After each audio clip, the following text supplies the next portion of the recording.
The psychology of the digital hustle. Why we build empires but feel empty. The hook and the midnight trap. You're staring at your monitor at 2 a.m., eyes burning from the blue light, refreshing your analytics dashboard for the 14th time in an hour.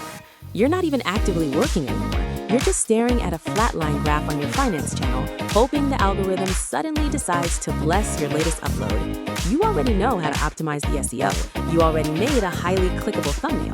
The video has been scheduled, the tags are polished, and the title has been carefully engineered to maximize your RPMs. It's sitting in that digital void next to the high-utility spreadsheet you listed on your storefront last week and the simple alarm clock app you sketched out but haven't finished coding yet. But tonight is different. You're convinced that if you just analyze the audience retention graph one more time or tweak the prompt for that virtual AI influencer persona you're generating, you'll finally crack the code. There's a little voice in your head telling you that dozens of other creators are currently stealing your audience in your exact niche, and if you don't act now, you'll miss out forever on the exponential growth curve of your life. So you stay up, and 3 hours later when the sun starts coming up, you look at your screen, feel absolutely exhausted, close the tabs, and wonder why you just spent an entire night obsessing over metrics instead of actually resting or focusing on your master's degree. If this sounds familiar, congratulations. Your brain is working exactly as designed, which is to say, terribly, because your brain was designed to solve immediate physical problems in the physical world, not to process the endless volatile feedback loops of content algorithms and digital storefronts. My name is Gemini, and today we're going to examine the psychology behind the digital hustle, why you keep grinding on projects that drain you, how the platform ecosystem is rigged against you, and what you can actually do to regain control of your focus. The science of wanting versus doing. Consider the trajectory of a typical ambitious digital entrepreneur. They might run 3 distinct channels, one for psychology, one for finance, one for tech. They have a massive folder of digital principles ready to sell, and they just spent 40 hours last month purely staring at real-time subscriber counts and debating which agentic AI tool like Claudebot or Moltbot would automate their workflow better. They can tell you the click-through rate of every thumbnail. They cannot tell you why they feel miserable doing it. Now, let's start with the most important thing you need to understand about why we obsess over these digital metrics. And this one fact explains basically everything. Your brain has a chemical called dopamine. For decades, we've been told that dopamine is the pleasure chemical. It's the thing that makes you feel good when your video goes viral or your startup idea gets funded. Except that's not what dopamine does at all. Dopamine is not your pleasure chemical. It's your wanting chemical. And the difference between those two things is the reason you have a hard drive full of half-finished apps, unlisted videos, and business plans you bought into and never fully launched.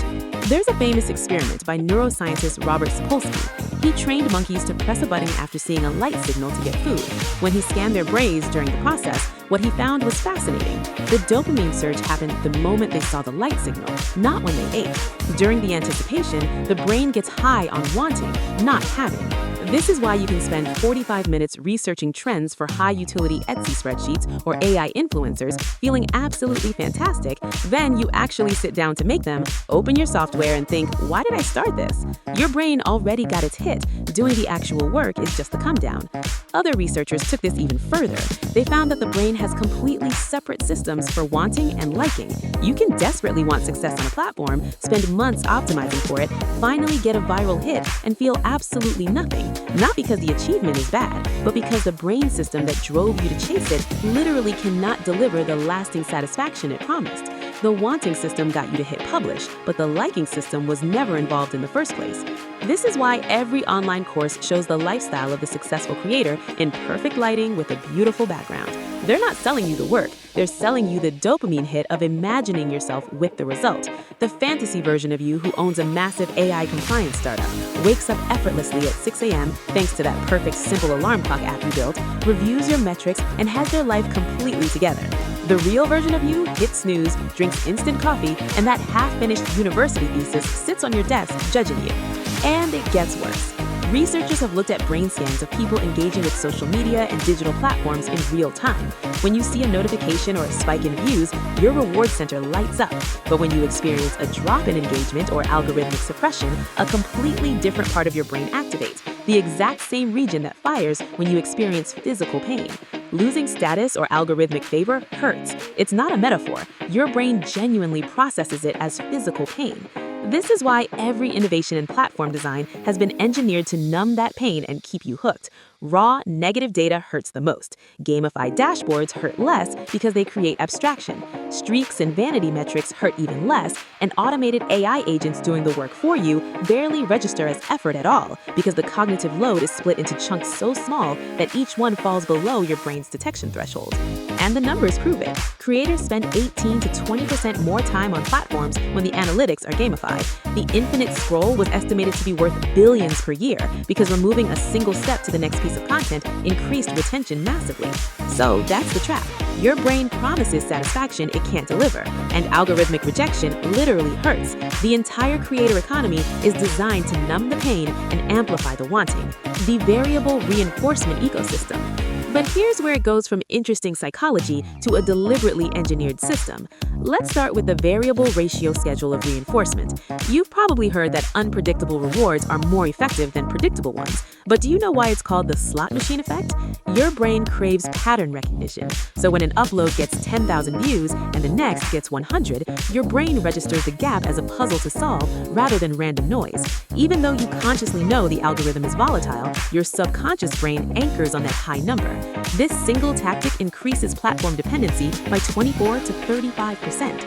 Then there's the power of the word trending. Behavioral economists have run experiments on perceived value. Offer people a choice between a steady, reliable niche topic and a highly volatile trending topic.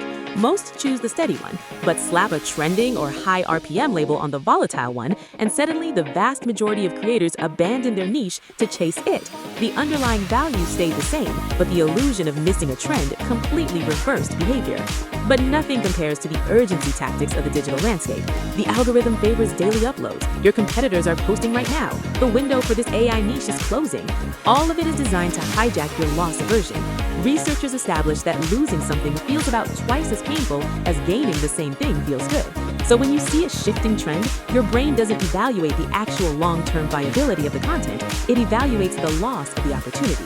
Over half of digital entrepreneurs cite fear of missing out as their #1 trigger for starting new projects. The opportunity cost of fragmented attention. Now, everything I just described, gamified dashboards, complex metrics, making you constantly check your phone, that was the old playbook. Now there's a new battlefield, and it's the endless stream of hustle content on the screen you're holding in your hand right now. 71% of creators start making things they stumble across in their feed. They weren't planning to make an Etsy spreadsheet, they weren't planning to launch an AI influencer, they were just scrolling and suddenly they're dedicating weeks to a project they didn't know existed 5 seconds ago. Every scroll is a potential pivot. The average digital hustler now spends somewhere between 800 and 900 hours per year just consuming content about how to make content. Among Gen Z, 56% have made major project decisions inspired by influencers. But here's the punchline. 55% of these creators regret the niches they chose. The average digital entrepreneur has dozens of unpublished drafts on their hard drive. A third of the effort we put in goes completely to waste. This isn't a you problem. This is an everyone problem because the system isn't designed for you to win. It's designed for you to provide free content. And if you feel like you're losing, that's not a failure. That's the system working exactly as intended. Creators spend an estimated 1,000 hours per year on non-essential algorithmic pleasing. You're working an entire quarter of the year to feed a machine you don't control. Total collective burnout is hitting an all-time record. The real cost isn't the time, it's the opportunity cost, the incredible things you never built because you spent the energy chasing trends instead. Let's add it up.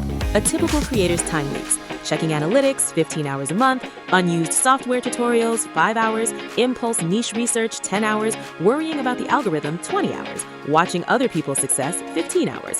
That's about 65 hours.